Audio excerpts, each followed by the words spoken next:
Yo me llamo Ernestina Barbosa de Sousa. Tengo 79 años y mi cabello es tan blanco como el hielo que casi me arrancó la vida. Quien me ve ahora, sentada en la terraza de mi pequeña casa, alquilada en Campo Largo, con mis vestidos floreados y la tetera silbando en la cocina, no imagina que ya fui dada por muerta una vez, encerrada durante 6 horas dentro de un congelador industrial, y mucho menos que fue mi propio hijo quien me metió allí. A veces pienso que si lo cuento en voz alta, aún nadie lo creería. Una madre encerrada por su hijo como si fuera carne para guardar. Pero es verdad. No exagero, no invento. Ya no necesito convencer a nadie. Hoy cuento esta historia porque, después de tantos años, el dolor dejó de gritar. Se volvió cicatriz. Y hay algo curioso en las cicatrices. No duelen, pero pican cuando alguien dice algo que te recuerda lo que sufriste. Y cada vez que oigo, un hijo lo es todo para una madre, la picazón comienza. Durante años repetí esa frase como una oración. La creí con devoción, con ceguera. Crié a mi hijo con las manos, el cuerpo, el alma entera. Di todo, incluso cuando ya no me quedaba nada. Lo que me sobró fue silencio. Y es justo ese silencio el que me trae aquí, hoy, a contarte lo que nunca conté a nadie. Porque si esta historia puede evitar que otra mujer se anule por amor, entonces vale la pena abrir la herida. Yo imaginaba que tendría esta conversación con mis nietas, pero hace años que no vienen a visitarme. Supongo que aprendieron a olvidar como su padre. Así que hablo para ti, que me escuchas ahora, como si fueses mi nieta, como si esta historia, tan mía, también pudiera ser un espejo para otras. Porque detrás de cada mujer callada hay un incendio esperando ser contado. No fui siempre una anciana sentada al sol. Antes fui niña, fui hermana, fui hija de una lavandera de manos agrietadas y de un hombre seco como los troncos del invierno. Fui la mayor de 5 hermanos. Fui madre demasiado pronto. Fui tantas cosas antes de convertirme en sombra dentro de una casa que no era mía y en hielo dentro de un congelador que pudo haber sido mi tumba. Hay quienes dicen que recordar es revivir. Para mí, recordar es resistir, porque cuando una historia como la mía se queda guardada, es como si la injusticia siguiera viva, como si el agresor siguiera teniendo poder. Hoy rompo ese poder, lo quiebro con cada palabra, y en cada palabra me vuelvo un poco más libre. Por eso, si estás aquí, te pido algo desde el fondo de mi corazón. Dale like al vídeo y suscríbete al canal. Eso me ayuda a seguir compartiendo historias como esta. Y dime en los comentarios, si quieres, ¿desde dónde me estás escuchando? Quizás esta voz vieja llegue más lejos de lo que imagino.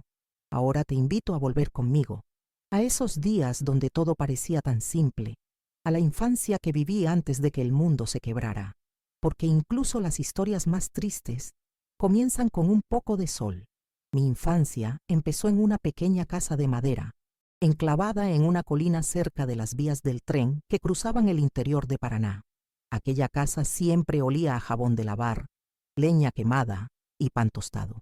Mi madre, María Clara, lavaba ropa para las señoras del pueblo y yo la veía restregar con fuerza, como si quisiera arrancar no solo la mugre, sino también las penas.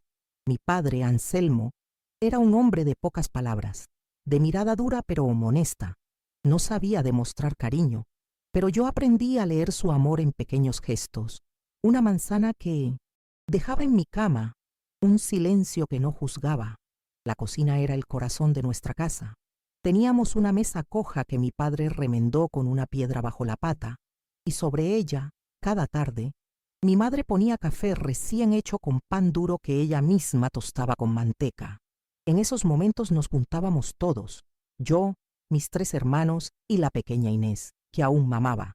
Nos reíamos de cualquier cosa, como si no supiéramos que éramos pobres. La pobreza no dolía todavía, porque no conocíamos otra cosa. Lo que sí conocíamos era el calor de estar juntos. Los inviernos eran duros, el viento se colaba por las rendijas de la madera y las mantas no alcanzaban. Pero ahí, bajo el mismo cobertor, contábamos historias inventadas o repetíamos las que mi madre traía de las casas donde trabajaba. Recuerdo una sobre una mujer que se transformaba en río cuando lloraba demasiado. Yo pensaba que mi madre podría ser como esa mujer, porque a veces la oía llorar bajito por las noches, pero al amanecer volvía a sonreír como si nada. Yo era la mayor, y eso en mi casa significaba ser los ojos de mi madre cuando ella salía, las manos que lavaban los pañales y los pies que corrían al almacén con la lista escrita a lápiz. No me pesaba, me sentía útil, importante. Había una dignidad en ayudar, en ser la que cuidaba. Mi madre decía que yo tenía alma de farol, que iluminaba sin hacer ruido. Esa frase se me quedó para siempre. Había un perro flaco que nos seguía a todas partes. Lo llamamos Carbón porque era negro como el fondo del fogón. Dormía en el porche, comía nuestras sobras y nos avisaba con un ladrido cada vez que alguien se acercaba. Mi padre decía que Carbón era más fiel que muchos cristianos, y yo lo creía. Cuando estábamos tristes, él se echaba a nuestro lado como si entendiera todo sin decir nada. Los días eran largos pero llenos. Yo iba a la escuela con mis hermanos por un caminito de tierra. Cruzábamos campos de maíz y saludábamos a los vecinos que siempre estaban en sus portones.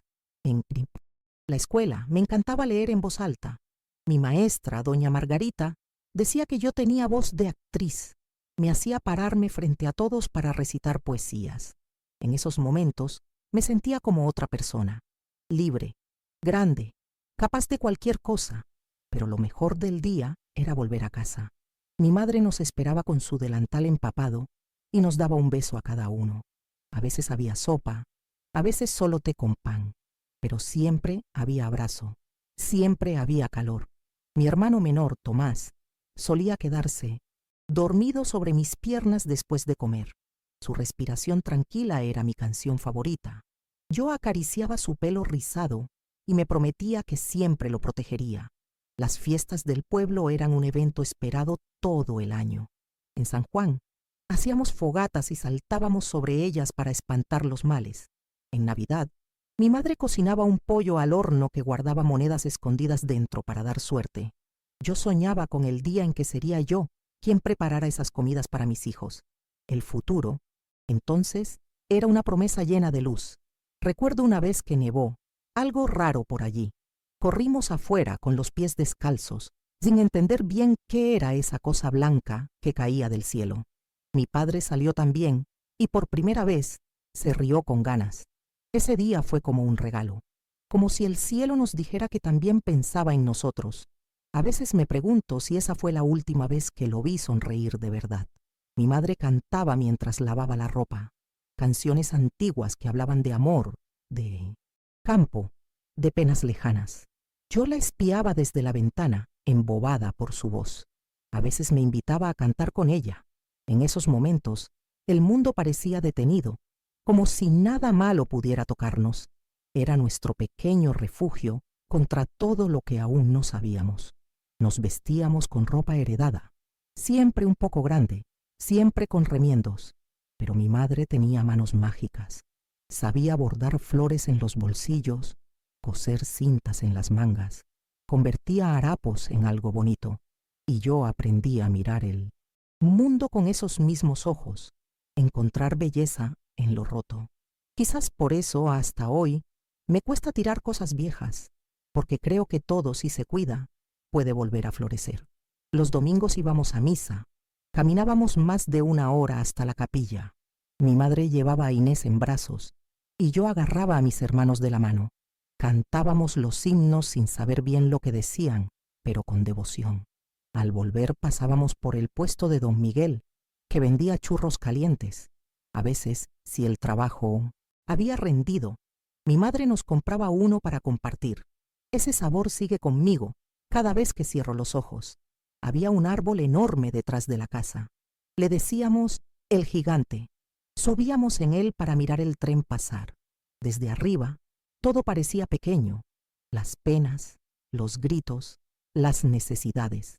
Allí me escondía cuando necesitaba pensar, cuando peleaba con mis hermanos o cuando quería soñar despierta. El gigante fue mi confidente, mi primer refugio. Mi madre tenía un baúl donde guardaba cosas especiales, cartas, fotos, un vestido que usó el día de su boda. Yo la vi muchas veces abrirlo a escondidas, como si mirara un mundo al que ya no podía volver.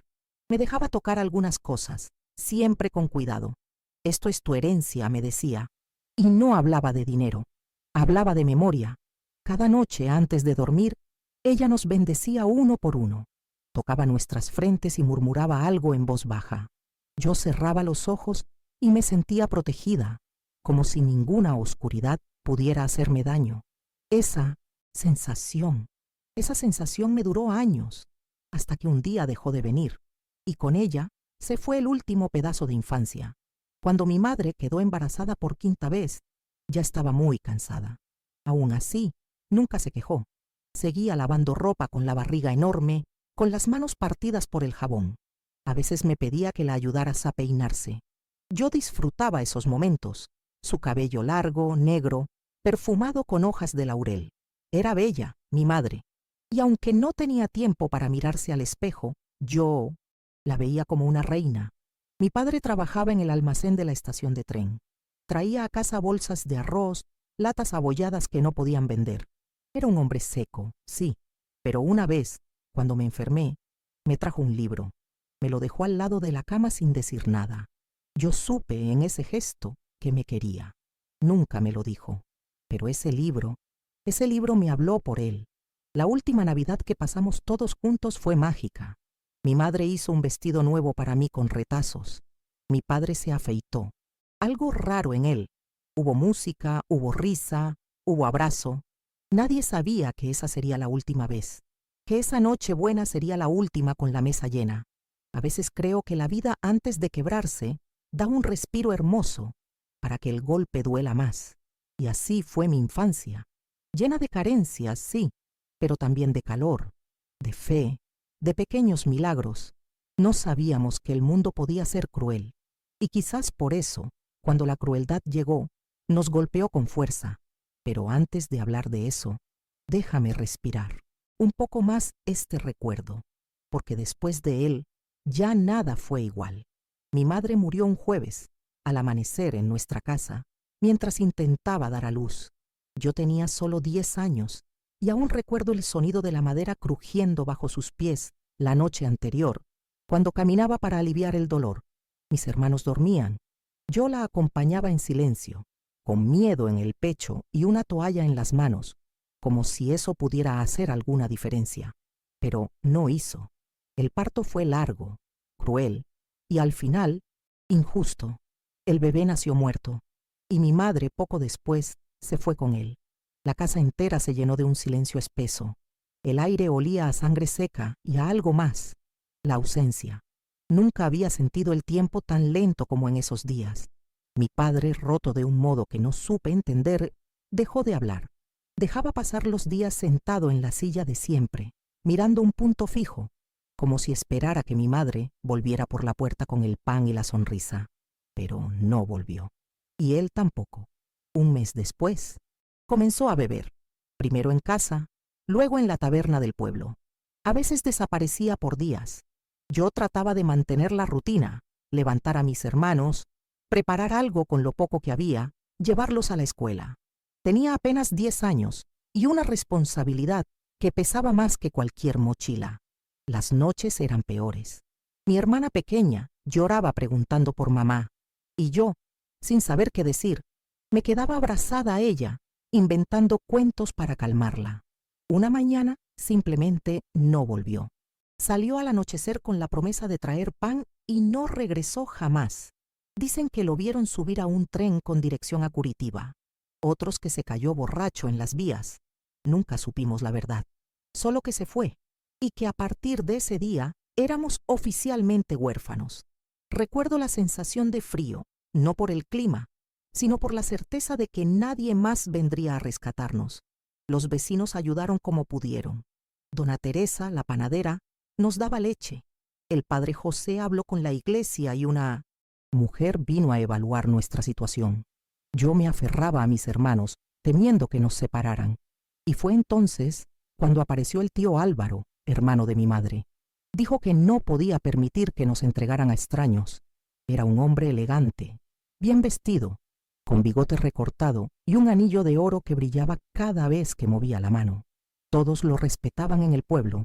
Nos llevó a vivir con él, a su casa amplia cerca del centro. Al principio parecía un milagro. Teníamos cama, comida, caliente, ropa limpia. Él nos hablaba con firmeza pero con educación. Nos dijo que debíamos agradecerle, que éramos afortunados. Yo, que solo quería mantener a mis hermanos juntos, le creí. Le di las gracias una y otra vez. Me esforzaba por hacer todo bien, para no decepcionarlo. Pero algo en su mirada no encajaba. Era una mirada fría, como de vidrio. Te observaba sin parpadear, como si te estuviera midiendo, evaluando.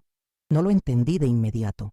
Solo sentí un escalofrío cuando una vez me rozó el cabello sin razón. Luego, comencé a notar que mi hermana Inés se encogía cuando él entraba al cuarto, que Tomás, el más inquieto, se volvía callado frente a él. Empecé a escuchar sollozos por la noche, pasos que no deberían estar allí, puertas que se cerraban sin explicación. Comencé a fingir gripes. Me quedaba en la cama, tapada hasta la cabeza, solo para evitar cruzarme con él a solas. Inés, con sus ojos enormes, ya no sonreía igual. Una vez la encontré escondida en el armario, con las uñas clavadas en las piernas. Me dijo que tenía miedo, pero no explicó por qué. No hizo falta. Algo dentro de mí ya lo sabía, ya lo sentía. Teníamos una casa con paredes firmes, pero el suelo temblaba cada vez que él estaba cerca. Yo empecé a cerrar la puerta del cuarto por dentro, a esconder comida, a marcar en mi cuaderno los días en que él se acercaba demasiado. El miedo se volvió rutina. La infancia, que antes era refugio, ahora era trinchera. Y yo, con apenas 14 años, ya sabía lo que era vivir en estado de guerra. El tío Álvaro era el tipo de hombre que todos en el pueblo saludaban con respeto. Tenía una tienda de electrodomésticos en el centro, usaba sombrero de ala ancha y caminaba con paso firme. Siempre olía a colonia cara. Cuando pasaba por la iglesia, se santiguaba con devoción exagerada. Para los demás, era un ejemplo de hombre trabajador, un alma caritativa por haber acogido a 4 huérfanos. Pero para mí, cada día que pasaba, su sombra se hacía más larga y más oscura dentro de aquella casa. Los primeros meses, su control era apenas perceptible. Me decía cómo debía peinarme, qué faldas usar. Una niña decente no muestra las rodillas, repetía. Si me reía fuerte, fruncía el ceño. Me enseñó a preparar su café como a él le gustaba, fuerte, sin azúcar, servido en taza de loza blanca. Y si algo no estaba como quería, lo hacía notar con un «es así como tu madre te enseñó a cuidar de una casa». Yo tragaba la vergüenza y le pedía disculpas. No sabía que eso era solo el principio. Empezó a dejarme tareas más pesadas: limpiar el gallinero, encerar el suelo de madera, fregar las paredes. Si no lo hacía perfecto, gritaba. Nunca levantaba la mano delante de otros, pero su mirada bastaba para que todo en mí se encogiera. Me decía que debía aprender a ser útil, que una mujer buena era la que no daba trabajo. Yo asentía, sin entender del todo qué significaba eso. Solo sabía que debía mantener la calma por mis hermanos. Una tarde, me pidió que lo ayudara a buscar una caja en el desván. El lugar era oscuro, con olor a polvo y humedad. Me dijo que subiera primero, que él me seguiría. Cuando llegué arriba, sentí su presencia demasiado cerca. Me tomó del brazo y me dijo que tenía que aprender a confiar en él, que ahora era mi padre. Me hablaba al oído, demasiado cerca, demasiado lento. Salí corriendo con cualquier excusa. Esa noche no pude dormir. El cuerpo me temblaba sin saber por qué. Poco a poco, se volvió parte de cada rincón de mi vida. Miraba al vestirme, me hacía repetir tareas innecesarias. Me llamaba por mi nombre completo con un tono que sonaba a castigo. Yo ya no era niña, pero tampoco me sentía mujer. Me sentía su presa. Una presa que respiraba bajito para no llamar la atención. Una presa que ensayaba sonrisas falsas frente a los demás, para que nadie sospechara del cazador. Una noche, lo escuché entrar en el cuarto de mi hermana Inés. El chirrido de la puerta, los pasos lentos. Me levanté sin hacer ruido y me acerqué al pasillo. No podía ver, Solo oía su voz suave y amenazante, preguntando si ella lo quería. Mi hermana no respondió. Esperé en silencio, con el corazón golpeando mi pecho como un tambor. Minutos después, él salió, acomodando el cinturón. Cuando me vio, me sonrió. Yo bajé la mirada, sintiéndome sucia por no haber hecho nada. Desde entonces, dormía con un cuchillo de cocina escondido bajo el colchón. No era valiente. Tenía miedo. Miedo de que él entrara también a mi cuarto. Miedo de que lastimara a Tomás. Miedo de que Inés ya no pudiera soportar más. Empecé a contar los días, a escribir pequeños diarios en hojas que luego quemaba. Cada palabra era una forma de sobrevivir, de no desaparecer. Él decía que éramos su familia, pero no nos trataba como tal. Nos aisló del resto del pueblo. Prohibió visitas. Dijo que la gente solo traía problemas, que debíamos confiar solo en él. Los de afuera no entienden lo que es cuidar de una familia, decía.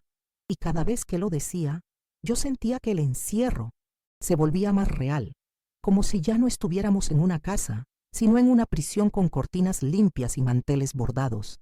La primera vez que me tocó sin motivo fue en la cocina. Yo lavaba los platos, él pasó detrás de mí y me rozó la espalda con la mano entera. Me paralicé. No dije nada.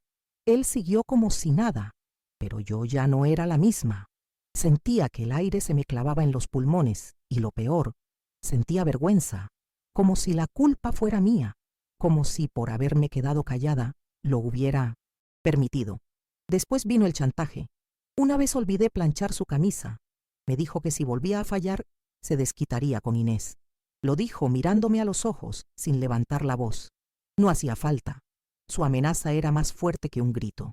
Desde entonces, hacía todo el doble de rápido, el doble de bien. Y cuando no alcanzaba, me culpaba a mí misma, porque era más fácil eso que enfrentar el horror de lo que estaba ocurriendo. A veces, me preguntaba si estaba exagerando, si estaba viendo fantasmas, donde no lo sabía. Pero luego veía las ojeras de Inés, el silencio de Tomás, las miradas huidizas, y sabía que todos estábamos bajo el mismo yugo, el mismo miedo, pero nadie hablaba, porque hablar era arriesgarse a que el infierno se volviera todavía peor. El pueblo seguía creyendo que éramos afortunados. Qué suerte tienen esos niños, tienen a un hombre bueno que los cuida, decían. Y yo sonreía, con el alma hecha pedazos, porque sabía que nadie nos creería si hablábamos. Nadie quería ver lo que se escondía detrás de la puerta cerrada. Así que aprendí a fingir, a limpiar bien las ventanas para que nadie viera el polvo que se acumulaba por dentro. El tío Álvaro comenzó a comprarme ropa más ajustada. Decía que ya era hora de que me viera como una señorita. Yo me sentía incómoda, pero no podía negarme. Una vez, al ponerme un vestido nuevo, me obligó a girar frente a él. Me observó en silencio. Luego dijo: «Estás creciendo, Ernestina.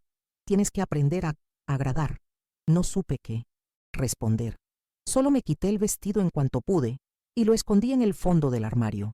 Cada día era un campo minado. Yo caminaba en puntas de pie, escuchando los ruidos, anticipando sus movimientos. Aprendí a leer el clima en su cara. Si fruncía el ceño, era día peligroso. Si silbaba, mejor no hablar. Si no estaba, respirábamos. Si estaba, sobrevivíamos. Así de simple y así de brutal. Una tarde intentó besarme. Fue rápido, inesperado. Me jaló del brazo cuando pasaba por el pasillo. Su boca rozó mi mejilla, su aliento apestaba a cigarro. Me empujé con todas mis fuerzas y corrí al baño.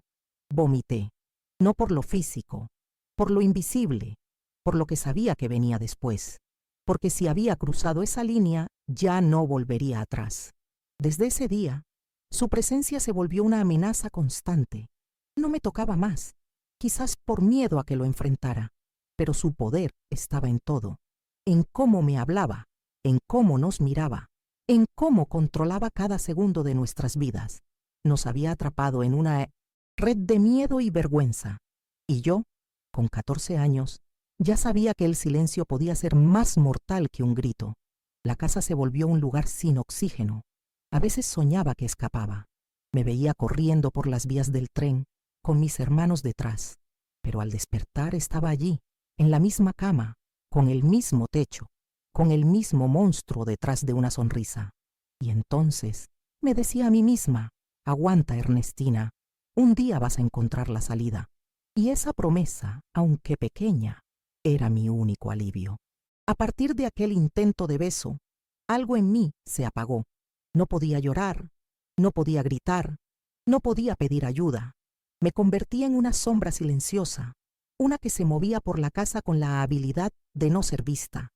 Aprendí a leer el aire, a detectar los cambios de humor en un respiro, a evitar lugares donde pudiera quedar sola con él.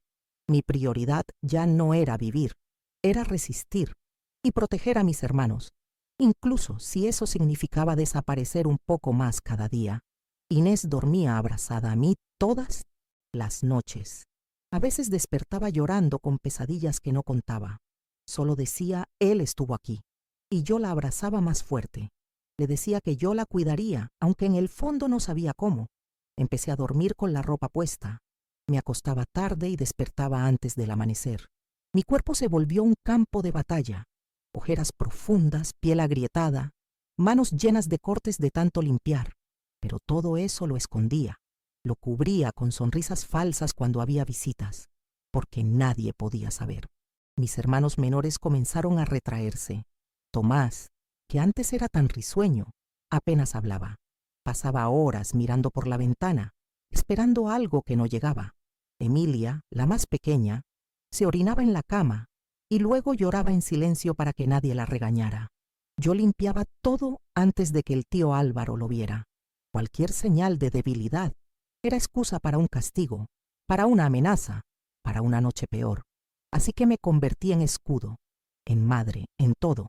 Mi cuerpo empezó a cambiar, y eso me llenaba de miedo. Las curvas que antes no estaban, ahora llamaban su atención. Me miraba de reojo, con esa sonrisa torcida que me revolvía el estómago. Empecé a usar la ropa de mi madre, grande, vieja, para esconderme. En verano, soportaba el calor con suéteres largos. Decía que tenía frío. Nadie preguntaba más. Era más fácil fingir que no veían. A veces pensaba, si me hago invisible tal vez me deje en paz. El colegio se volvió un lugar seguro. Allí podía ser una niña por unas horas. Miss profesora, doña Leonor, notó que algo pasaba. Me llamaba a su escritorio para preguntarme cómo estaba. Yo sonreía. Decía que todo iba bien, que vivía con mi tío, que nos cuidaba mucho. Y ella me miraba con una mezcla de duda y lástima. Una vez me tocó el hombro y me dijo, si algún día necesitas hablar, yo estoy aquí. No lo hice, pero esa frase fue una manta en medio del hielo. Empecé a esconder cosas. Dinero que encontraba tirado, galletas, fósforos, pequeños recuerdos. Los guardaba en una caja de metal bajo una tabla suelta del suelo de mi cuarto. Era mi botín secreto, mi plan de escape invisible. No sabía para qué los guardaba. Solo sabía que necesitaba tener algo que fuera mío, algo que él no pudiera tocar. Esa pequeña caja era mi única sensación de control. Las visitas al pueblo eran pocas, pero yo las vivía como un respiro. En una de ellas, pasé frente a la casa de dona Teresa, la panadera que había ayudado cuando mi madre murió. Ella me miró con ternura, pero también con sospecha. Me preguntó por mi padre. Le dije que no sabíamos nada. Luego me preguntó si el tío Álvaro nos trataba bien. Sí, señora, respondí. Muy bien. Me sonrió con tristeza. Creo que ella también supo. Dentro de la casa, todo seguía igual. Y todo era diferente. Él seguía con su rutina, trabajo, misa, cena. Pero su presencia era más pesada, más calculadora. A veces no decía nada por días, solo observaba. Y eso era peor, porque su silencio era una amenaza constante, como si estuviera esperando que bajáramos la guardia. Y yo no podía permitirme eso. Los castigos cambiaron. Ya no eran físicos, eran psicológicos. Me hacía repetir tareas absurdas, me aislaba de mis hermanos, me humillaba delante de ellos. Una vez rompí un plato por accidente. Me obligó a escribir 100 veces, soy torpe y no sirvo para nada. Y después me hizo leerlo en voz alta. Mis hermanos lloraban en silencio mientras yo leía. Yo no lloré, no porque fuera fuerte, porque no podía más. Empecé a perder peso. mucho. La ropa me quedaba grande. Las vecinas decían que estaba creciendo rápido, que las chicas de hoy eran todas así, delgadas. Nadie sospechaba que a veces solo comía pan seco para dejar la comida a mis hermanos, que las marcas en mis brazos no eran por torpeza, sino por limpiar a la carrera para evitar una nueva humillación. Me volví buena escondiendo el dolor. Los domingos eran los peores, porque él se quedaba en casa todo el día y yo sin clases, sin salida. Me escondía en la cocina, en el patio, en el baño, donde fuera. Inés no se despegaba de mí. Me seguía como si intuyera el peligro. Jugábamos a leer cuentos inventados, pero nuestros ojos ya no tenían brillo. Jugábamos a que todo estaba bien, pero sabíamos que era mentira. Una vez me enfermé. Fiebre alta, dolor de cuerpo. No podía levantarme. Él entró al cuarto y me miró como si fuera un mueble roto. Dijo que no tenía tiempo para enfermedades, que no era un hospital. Me dejó sin comida ese día. Inés me llevó agua escondida. Yo bebí con la gratitud de quien recibe un milagro. Aprendí a no caer, porque caer era dar ventaja. La escuela notó mis ausencias. Me llamaron al despacho. Me preguntaron si todo estaba bien en casa. Dije que sí, siempre sí, porque la palabra no me parecía demasiado peligrosa, porque no confiaba en que alguien realmente hiciera algo, y porque, en el fondo, sentía vergüenza, como si todo lo que vivíamos fuera culpa nuestra. Empecé a escribir en hojas sueltas como esta historia. Palabras sueltas, frases, oraciones. Era mi forma de no enloquecer. Las guardaba donde nadie las pudiera encontrar. Allí decía lo que no podía decir en voz alta. Allí gritaba. Allí lloraba. Allí, por un instante, era libre. Mi ciclo menstrual se volvió irregular. El estrés, decían las mujeres del pueblo. Yo pensaba, es mi cuerpo que ya no quiere estar aquí. Mi cuerpo me gritaba en silencio. Insomnio, temblores, pérdida de cabello. Pero yo no lo escuchaba. Solo seguía. Porque si me detenía, todo se venía abajo. Una tarde, mientras tendía la ropa, vi a Tomás llorando solo, detrás del galpón. Me acerqué. No me quiso decir qué pasaba, pero sus ojos estaban rojos. Me abrazó fuerte. No hizo falta más.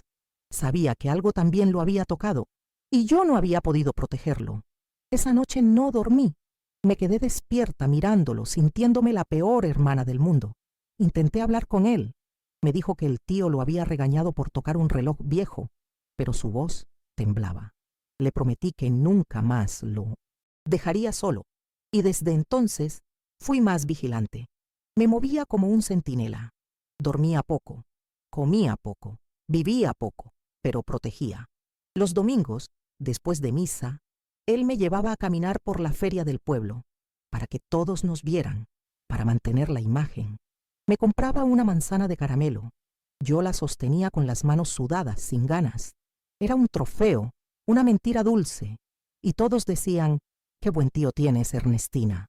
Las noches eran eternas. Inés se meaba encima por miedo. Yo la limpiaba, la cambiaba, la abrazaba. Le decía que no era su culpa. Y en el fondo, deseaba que alguien me dijera lo mismo a mí, que alguien me abrazara y me dijera que yo no tenía la culpa, que estaba bien tener miedo. A veces soñaba con mi madre. En los sueños, ella me peinaba, me cantaba, me decía que todo pasaría. Me despertaba llorando, porque sabía que ya no estaba, que nunca volvería, y que sin ella todo era más difícil. Pero también pensaba, si ella me viera ahora, ¿qué me diría? Y eso me daba fuerzas para otro día. El invierno llegó temprano ese año. El frío se metía en los huesos, pero yo seguía con mis suéteres largos, mis pasos silenciosos, mis ojos alerta. Seguía siendo la protectora, seguía en pie, porque aunque por dentro me sentía rota, aún tenía una promesa que cumplir, sacar a mis hermanos de allí, como fuera, como pudiera, como una niña que ya no era niña, pero aún tenía esperanza. No sé en qué momento exacto dejé de temerle por completo. Fue algo que creció lento, como una semilla bajo tierra. Un día me sorprendí mirándolo a los ojos, sin bajar la cabeza. No me habló, solo me observó con esa sonrisa suya, fría, medida. Pero algo cambió. Dentro de mí, una llama pequeña comenzó a arder.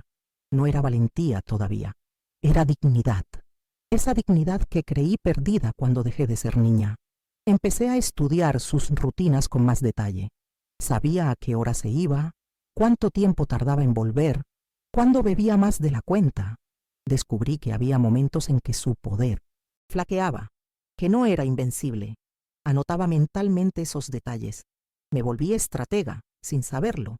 Cada paso mío era calculado, no por miedo, por preparación. Algo dentro de mí ya sabía que se acercaba el momento de actuar. Una tarde, en la escuela, doña Leonor me pidió que me quedara después de clase. Me dio un cuaderno nuevo. Me dijo, para que escribas lo que no puedes decir en voz alta. Me miró con ojos que no juzgaban, solo comprendían. No respondí, pero esa noche escribí hasta que me dolieron los dedos. Lloré sin hacer ruido, y por primera vez sentí alivio. Ese cuaderno se convirtió en mi refugio más seguro. Empecé a dejar señales sutiles. Una carta escondida dentro de un libro en la biblioteca de la escuela. Un dibujo que mi hermana llevó a clase con una casa y una figura con cara triste. Nada evidente, pero si alguien prestaba atención, tal vez entendería. No sabía si era suficiente, pero era un intento. Un grito ahogado en medio del silencio. Un día, mientras colgaba la ropa, vi a Inés jugando con una vecina. La madre de la niña la llamó y, antes de irse, me miró de arriba abajo. Luego me preguntó si necesitaba algo. Dije que no, pero esa pregunta quedó rondando en mí, porque era la primera vez en años que alguien me ofrecía ayuda sin que yo la pidiera, como si, por fin, el mundo empezara a sospechar. Mi cuerpo, aunque débil, aún me obedecía. Aprovechaba los días en que él no estaba para revisar cajones, buscar documentos, entender cómo salir de allí sin dejar rastros. Soñaba con escapar, no con correr, con salir inteligentemente, con tener un plan. Y mientras limpiaba, cocinaba, fingía, esa idea me acompañaba como una segunda piel. Una noche oí a Inés rezando. Pedía por mamá. Decía que la extrañaba, que tenía miedo, que quería que nos llevara con ella. Me acerqué y le dije que mamá nos escuchaba, que nos protegía, que pronto todo cambiaría. Ella me miró, sin entender del todo, pero me abrazó. Y en ese abrazo renové mi promesa. Un día encontré una llave que no conocía. Estaba entre la ropa sucia de él. La escondí. No sabía para qué servía, pero sabía que podía necesitarla. Desde entonces me volví aún más cuidadosa, porque ahora, además de miedo, tenía una posibilidad entre las manos, y eso, por pequeño que fuera, era esperanza. Noté que los castigos verbales ya no dolían como antes, que su tono ya no me hacía temblar, que podía mantener la calma incluso cuando él gritaba, y eso lo enfurecía más, porque su poder estaba en nuestro miedo. Y, cuando el miedo se reduce, el monstruo se encoge. Yo ya no era la misma Ernestina de antes. Algo en mí se endureció. Algo en mí quería justicia. Empecé a mirar mi reflejo otra vez, no con gusto, pero con reconocimiento. Esa chica de ojos tristes pero firmes era yo, y estaba sobreviviendo. Contra todo, contra todos.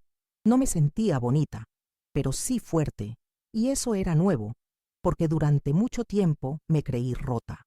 Ahora me veía de otra manera, como una mujer que resistía, incluso sin que nadie la aplaudiera. Cada palabra escrita en ese cuaderno era una prueba.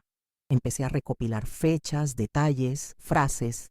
No sabía qué haría con eso aún, pero intuía que algún día sería necesario, que si alguien preguntaba, yo no tendría que justificarme con lágrimas, tendría hechos, y los hechos no se borran con amenazas.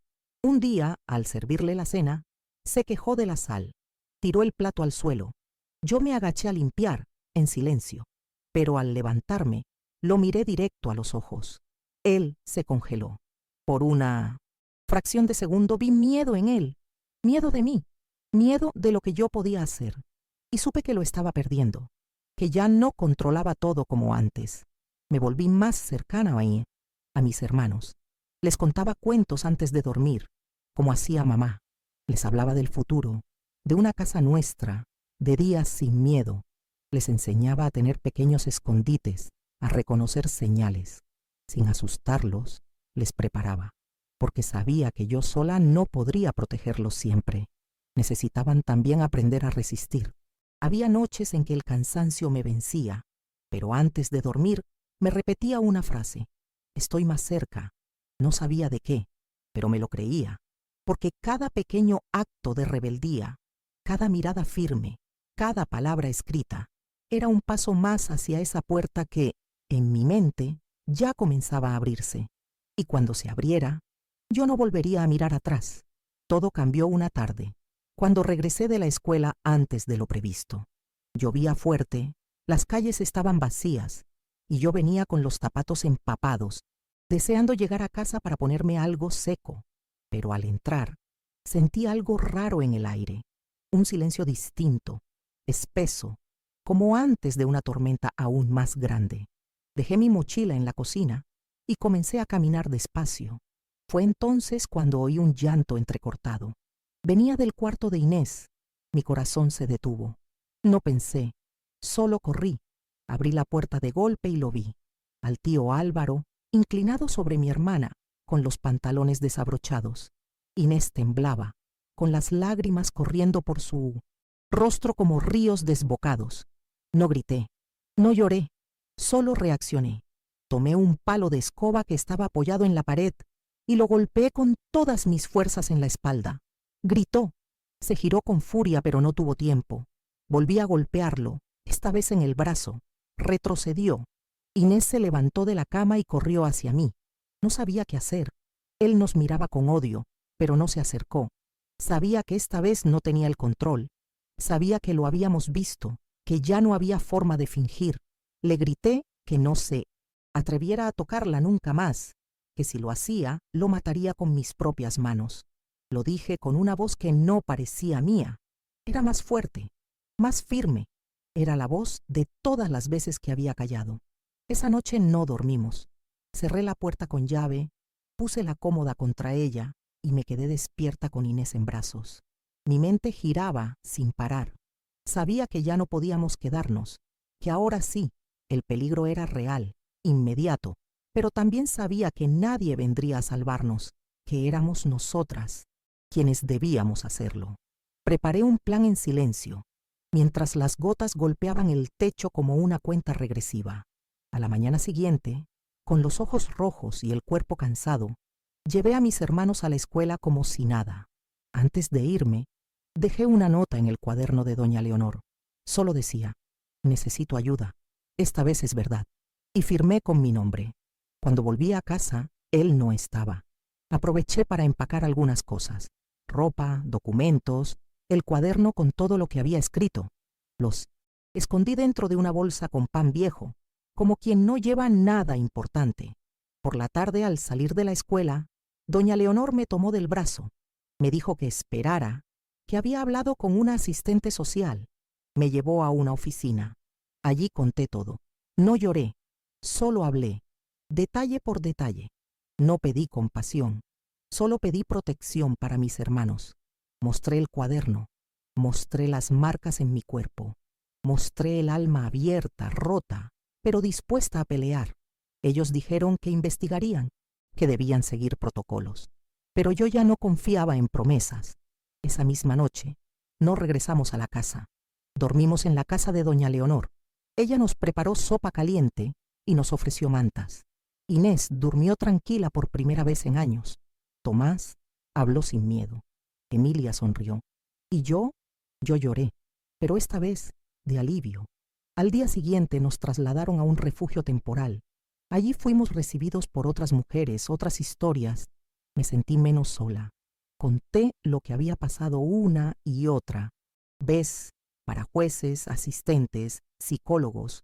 Cada vez dolía menos, porque ahora era para proteger. Ahora era para romper el ciclo. Ahora era para que él nunca más tocara a otra niña. Y fue entonces, cuando firmé mi declaración oficial, que sentí algo nuevo en el pecho.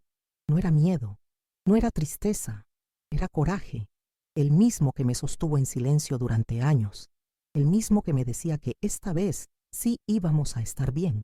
Pasaron semanas hasta que nos dijeron que el caso no iría a juicio. Faltaban pruebas directas, dijeron, que las palabras no bastaban, que los testimonios eran vagos. Me miraron con lástima, como si me estuvieran pidiendo disculpas por algo que ya sabían que iba a pasar. Sentí la rabia crecer dentro de mí como una llama descontrolada, pero no grité, no lloré, solo me levanté, tomé a mis hermanos de la mano y me marché, porque aunque él quedara libre, yo ya no era prisionera. Nunca volvió a buscarnos. No sé si por miedo, por vergüenza o porque encontró otro lugar donde esconder su monstruo. Yo no esperé más justicia. La hice yo, con cada paso lejos de esa casa, con cada día que mis hermanos dormían en paz, con cada decisión que tomé para no repetir el dolor. Esa fue mi venganza, reconstruir lo que él intentó destruir. Crecimos. Inés estudió enfermería, Tomás se volvió carpintero, Emilia, maestra de niños. Yo trabajé duro en muchas casas, con las manos que ya sabían lo que era cuidar. Nunca formé pareja, nunca quise, porque no necesitaba que nadie me salvara. Ya había aprendido a hacerlo sola, y esa fue mi mayor conquista. Hoy, desde esta silla de madera en la que me balanceo cada tarde, miro al pasado no con odio, sino con compasión por aquella niña que fui, tan pequeña, tan fuerte, tan llena de miedo y, al mismo tiempo, de amor por los suyos. Ella merece ser recordada. Ella es la razón por la que sigo aquí. A veces la gente me dice que soy valiente. No sé si lo soy. Solo hice lo que tenía que hacer. Pero si esta historia llega a ti y te ayuda a levantar la voz, a proteger a alguien, a salir de donde te duele, entonces todo habrá valido la pena. Porque el dolor, cuando se comparte, no se vuelve menos doloroso, pero se vuelve más útil, más poderoso. Gracias por escucharme, por acompañarme hasta aquí, por no cerrar los ojos ante esta historia. Si alguna vez te sentiste invisible como yo me sentí, quiero que sepas que no estás sola, que hay salida, que siempre, siempre hay una forma de reconstruirse. Si esta historia habló contigo, dale like, suscríbete y compártela. Eso me da fuerzas para seguir contando lo que tantas aún callan. Y quiero mucho saber lo que sentiste al oír este relato. Cuéntamelo en los comentarios. Te estaré leyendo. Yo, Ernestina Barbosa de Sousa, no soy solo una sobreviviente. Soy una mujer que dijo basta. Y esa palabra me salvó.